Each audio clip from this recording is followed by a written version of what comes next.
Hello bachcho, let's read this question. The question says the heat liberated on complete combustion of 1 mole of CH4 gas to CO2 and H2O is 890 kilojoule. Calculate the heat evolved by 2.4 liter of CH4 on complete combustion. ठीक है, तो इस question में क्या बोला गया है कि अगर 1 मोल ऑफ मीथेन को कंबशन होने पे जो गैस इवॉल्व होती है वो क्या है, कार्बन डाइऑक्साइड और H2O है, तो वो कितनी होती है, 890 किलोजूल होगी। तो हमें यहाँ बताना है कि कितनी हीट इवॉल्व होगी जब 2.4 लीटर मीथेन को कंबशन किया जाएगा। ठीक है, तो यहाँ हमारा मेन की कंसेप्ट क्या हो जाएगा, combustion. So here we write the key concept of this question is heat of combustion या heat evolve। तो यहाँ मेन की कंसेप्ट लिखेंगे हम। की concept of this question is की concept heat evolve, heat evolve। ठीक है, तो यहाँ पे अब हम क्वेश्चन, हमारी जो रिएक्शन है हम पहले उसको लिख लेते हैं। रिएक्शन क्या है कि CH4 on heating, CH4 on heating तो ऑक्सीजन के साथ कंबाइन होगा, on combustion to form CO2, CO2 gas में रिलीज होगी, plus 2 molecules of H2O that is liquid. तो इसमें डेल H क्या है, heat liberated, del H is equals to minus 890 kilo joule.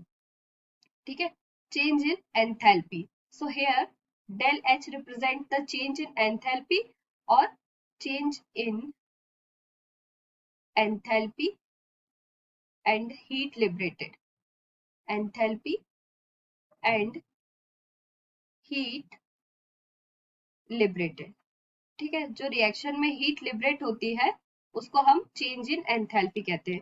तो यहाँ पे क्या हुआ, हमारी रिएक्शन में methane combine with oxygen to form carbon dioxide and 2 molecules of water. तो यहाँ क्वेश्चन में हमको क्या बोला गया है कि 1 मोल methane on combustions to produce carbon dioxide and water, and at that time the change in enthalpy of that reaction is minus 890 kilojoule। तो यहाँ हमें बताना है कि 2.4 लीटर मीथेन के कंबशन होने पे कितनी हीट इवॉल्व होती है। तो अगर हम देखें 22.4 litres carbon dioxide is formed to produce minus 890 kilojoule heat. तो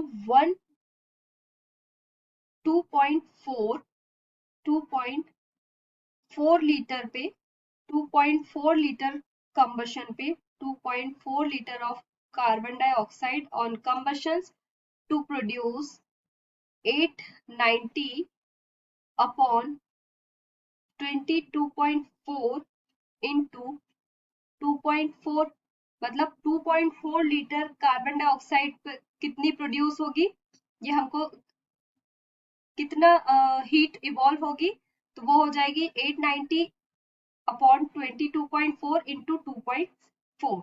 तो कैलकुलेट करेंगे हम तो कितना आ जाएगा, 95.3 किलो जूल। ठीक है, इतनी एनर्जी रिलीज होगी। That means change in enthalpy of that reaction is 95.3 kilo joule. तो हमारा करेक्ट आंसर क्या होगा, option number 1 is correct. So here we write the answer, option number 1 is correct, that is 95.3 kilos joule। Hope you understood it well. Best of luck.